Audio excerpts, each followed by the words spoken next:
અમારી સમ્રાટ સમાચાર ચેનલ સબસ્ક્રાઇબ કરો, લાઇક કરો, કોમેન્ટ કરો અને જોતા રહો પળે પળના દરેક પ્રકારના સમાચારો।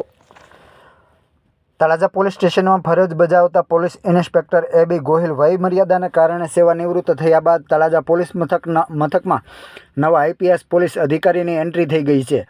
ભાવનગર જિલ્લાના તળાજા પોલીસ સ્ટેશનમાં લાંબા સમયથી સેવા આપતા પોલીસ ઇન્સ્પેક્ટર એ.બી. ગોહિલ વય મર્યાદા પૂર્ણ થતાં સેવાનિવૃત્ત થયા છે। તેઓની નિવૃત્તિ બાદ તળાજા પોલીસ મથકમાં નવા આઈપીએસ પોલીસ અધિકારી મૌસમ મહેતાએ ફરજ સંભાળી છે। નવા અધિકારીના આગમન સાથે પોલીસ તંત્રમાં નવી ઉર્જા જોવા મળી રહી છે અને કાયદો અને વ્યવસ્થા વધુ મજબૂત બનાવવાના પ્રયાસો હાથ ધરાશે તેવી લોકોમાં આશા વ્યક્ત કરવામાં આવી રહી છે।